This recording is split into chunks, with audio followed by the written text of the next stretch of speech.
மாண்பு உறுப்பினர் புதிதாக சட்டமன்றத்துக்கு தேர்ந்தெடுக்கப்பட்டு முதல் பேச்சு என்ற காரணத்தால் குறுக்கே நான் பேச இருந்தேன்.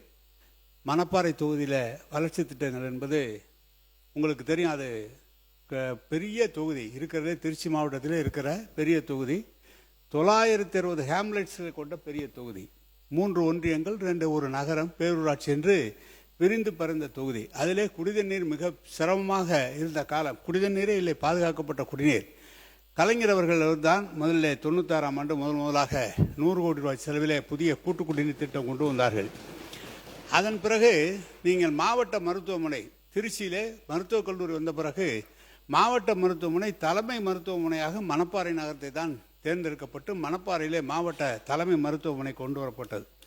இப்போது கடந்த காலத்திலே நம்முடைய முதலமைச்சர் அவர்கள், முன்னாள் முதலமைச்சர் அவர்கள் புதிய கல்லூரியை கட்டிடத்தோடு தந்து இன்றைக்கு 2000 மாணவர்கள் அங்கு படிக்கிறார்கள். அனைத்து கிராமங்களுக்கும் சாலை வசதி செய்யப்பட்டிருக்கிறது.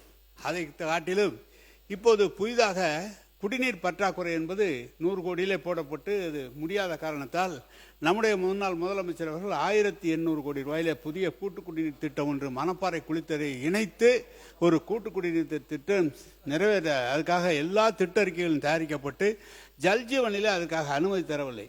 மத்திய ஒன்றிய அரசு ஜல்ஜீவன் அனுமதி தரவில்லை. தந்திருக்குமானால் முழுமையாக பாதுகாக்கப்பட்ட குடிநீர் வழங்கப்பட்டிருக்கும். அதை காட்டிலும் 1700 கோடி 1700 ஏக்கரில் அவர் தான் சொன்னார் சிப்காட் உருவாக்கப்பட்டிருக்கிறது என்று.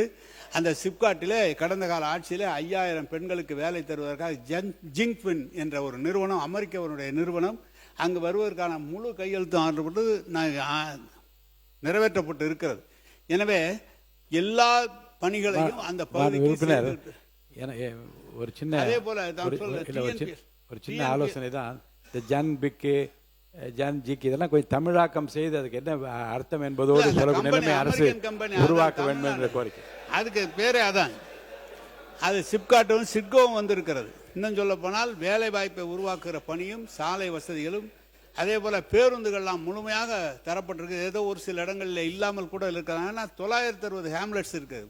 ஒரு தொகுதி என்பது பார்த்தால் 200 கிராமங்கள் இருக்கும், அப்படி எல்லாம் இருக்கும். ஆனால் இந்த மணப்பாறை என்பது பறந்து விரிந்த 960க்கும் மேற்பட்ட இருக்கும். எனவே கழக ஆட்சி, கலைஞர் ஆட்சியிலும் சரி, நம்முடைய முதலமைச்சர் முன்னாள் முதலமைச்சர் தளபதி அவருடைய ஆட்சியிலும் பல்வேறு திட்டங்கள் அந்த பகுதியிலே செய்யப்பட்டிருக்கிறது. இன்னும் சொல்ல போனால் நேரடியாக திராவிட முன்னேற்ற கழகம் போட்டியிடாமல் தொடர்ந்து தோழமை கட்சிகளுக்கு அந்த இடம் கொடுத்து அப்படி கூட வெற்றி பெற்ற மக்கள் ஏற்றுக்கொண்ட பகுதி. எனவே தம்பி அவர்கள் புதிதாக வந்திருக்கிறார். அவருடைய உறவினர் தான், ஒன்றிய தலைவராகவும் எங்கள் காலத்தில் இருந்திருக்கிறார்.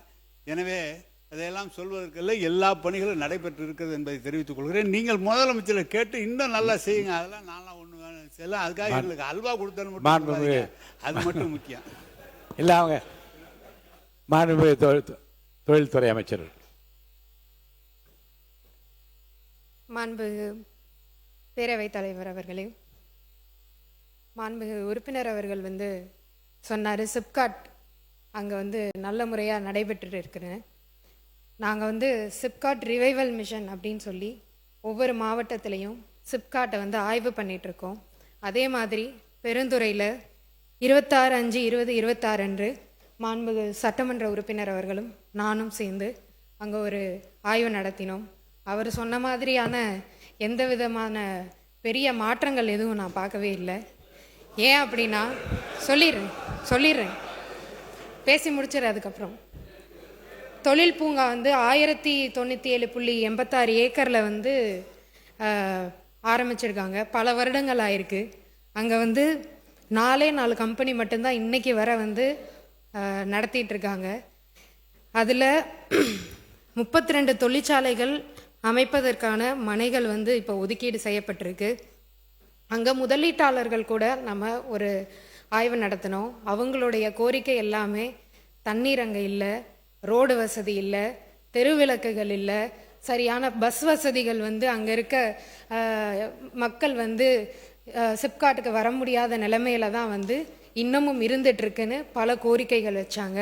அதுக்கேற்ற மாதிரி ஆய்வு நடத்தின உடனேயே நீர் வழங்குறதுக்காக 1/6/2026 காவிரி நீர் வழங்கல் திட்டத்தின் மூலமாக நம்ம சோதனை ஓட்டம் செஞ்சு அதில் கண்டறியப்பட்ட குறைகள்லாம் திருத்தி 7/6/2026 நிலம் ஒதுக்கீடு செய்யப்பட்ட அனைவருக்கும் நீர் வழங்கியிருக்கும். இதில் இரண்டாவது முறையாக டிஎன்பிஎல் மூலமாக நீர் வழங்குதல் திட்டமும் செயல்படுத்தப்பட்டிருக்கு.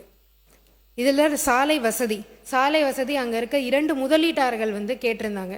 சாலை வசதிக்கான டெண்டர் வந்து 6/7/2026 அன்று ஒதுக்கீடு செய்யப்பட்டு நாளைக்கு அது வந்து ரிலீஸ் செய்யப்படுது. இதன் மூலமாக அங்கே இருக்க சாலை வசதிகளும் செய்யப்படுது. இது மட்டும் இல்லாமல் அங்கே இருக்க தெருவிளக்குகளும் இதே ஒதுக்கீட்டில் வந்து செய்ய போகிறோம். பேரவையின் அனுமதியுடன் அலுவல் நேரம் நீட்டிக்கப்படுகிறது. மாண்புமிகு அமைச்சர் பேசலாம். இதை தவிர அங்கே இருக்க ஒரு பெப்சிகோ நிறுவனம் பல ஆண்டுகளாக டிடிசிபி அனுமதி இல்லாமல் இருந்துட்டு இருந்துச்சு. அவங்களுக்கு உடனடியாக நம்ம இன்னைக்கு பண்ணி கொடுத்துருக்கோம். இதை தவிர பேருந்து வசதி இல்லை அப்படின்னு சொல்லி பொதுமக்களும் வந்து கேட்டிருந்தாங்க. சிப்காட்டுக்கு வரவே முடியலை அப்படின்னு சொல்லி. அப்போ தான் லோக்கலில் இருக்க ஜாப் ஆப்பர்ச்சுனிட்டி அதிகமாகும். அதுக்கான வசதிகளும் ஏற்படுத்தி தருவதற்காக டிஎன்எஸ்டிசிக்கு வந்து கடிதம் எழுதி அதுக்கான சேவைகளும் நம்ம இப்போ வந்து தொடங்கியிருக்கோம். இதை தவிர அங்கே இருக்க அங்கே வந்து சிசிடிவி கேமராவே கிடையாது. அதுக்கான வசதிகளும் வந்து ஏற்படுத்தியிருக்கோம். இதை விட என்ன இதுன்னு பார்த்தீங்கன்னா அங்கே துணை மின் நிலையமே கிடையாது. எலக்ட்ரிசிட்டி அங்கே இருக்க தொழில் முதலீட்டாளர்கள் கேட்குறது எல்லாமே துணை மின் நிலையம். அதாவது எலக்ட்ரிசிட்டி இல்லாமல் எப்படி ஒரு தொழில் வந்து நம்ம ஆரம்பிக்க முடியும்?